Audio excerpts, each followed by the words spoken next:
So today's video is going to be about trying to figure out altogether why my headlights are not working. So my dad did find out that the wires are melted. So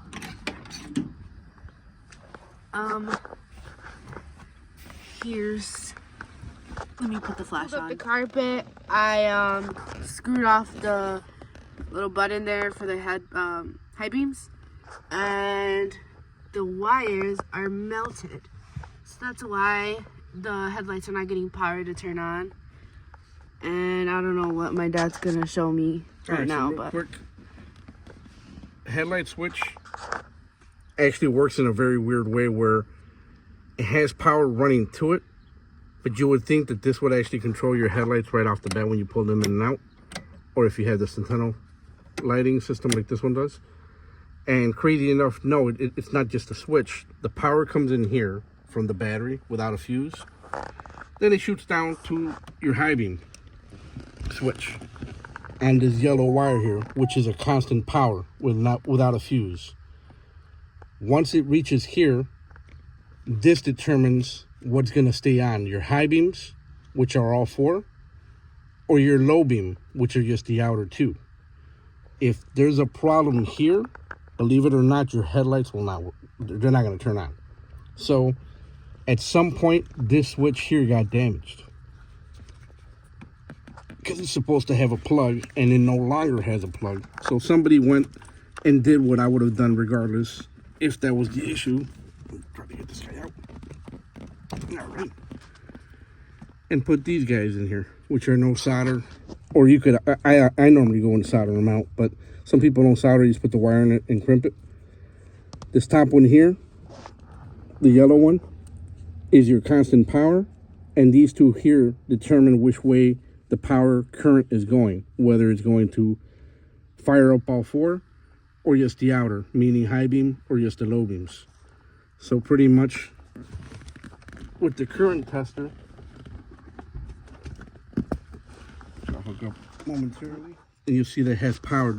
I'm just testing to make sure that the current tester is actually grounded properly. And you're going to see here that there is no power. The constant power is not getting power. But if you go further up, there's a connection, which is this one here, which shows where it has melted. If I move that bad boy around here and there, I will get current here to the tester. Put it on the tester.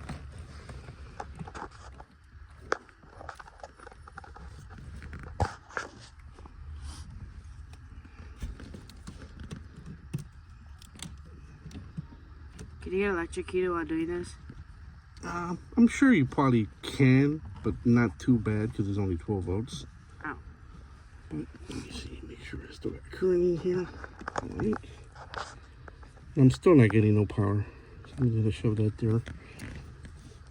And when I move this around, one point or the other, we'll see.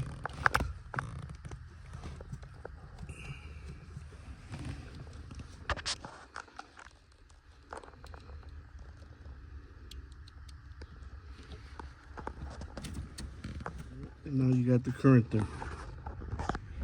So, 1 hour later. So yeah, now you got the current running through it now. So if I move these wires around, you're gonna see how the light wants to shut off. Now it's off. Now it's back on. What are you grabbing? This yellow wire onto the connector. The connector here, since it's melted, now what I'm gonna end up having to go and do is cut this yellow wire here. Okay. And cut the yellow wire here before the clip. And just do a bridge with a wire. And pretty much all you're doing is connecting here and connecting on top, bypassing the switch. Oh, okay. Once that is done there, the power on this will be constant, working the way it should, and there you go. Everything should light up fine. Cute. And yeah, the switch, there's nothing wrong with the switch, because after figuring out that was the problem there, I did do the testing of this switch here, which you could check for continuity. I just did it the easy way. Just plugged it back in, squished it to see if all four would turn on and turn off, and they did. So I know the switch is good. So all I got to do now is put this bad boy back together again. After you put the wire thing? Yeah, so I just got to clean it up a little bit here. Okay. You could even put some contact grease. And yeah, you just put it back together again. And I'm going to make sure that it has plenty of tape to cover up the whole thing. I don't want, you know, more moisture messing with it. Because, yeah, you can see where the moisture there is getting pretty bad. So that's rusted? Yeah, that's rust there. Oh. And eventually that rust could get thick enough where no current... Where you can't even, like... Well, no, there's no current going to be going through it because it's so rusty. Oh, okay. And that's pretty much it. So, at first I thought it was the actual headlight switch. And no, just crazy how the system works, that without this constant current power coming into it, well, pretty much the constant current comes from the battery, not directly, but, you know, pretty much from the box to the switch, and from the switch down here. If there's an interruption here, the switch will no longer be able to pass the current whichever which way that you have this switch set to, whether it's high beam and low beam or just low beam. So yeah, the switch is good. This is good. This is bad right here. So once I do that jump of electricity through that jumper wire, you should be back in business. Have your headlights back and running. Alright, so now pretty much you gotta snip this one here, snip that one there, put it together. I'm not gonna solder today, but yeah, it's always a good thing just to go ahead and solder it to make sure that the current's there. And if you don't have a soldering tool, you can just pretty much crimp them together, or, you know, do either way most people do when they don't have the crimps or the soldering tool. Just twist it together really good and tape it up really good with electrical tape.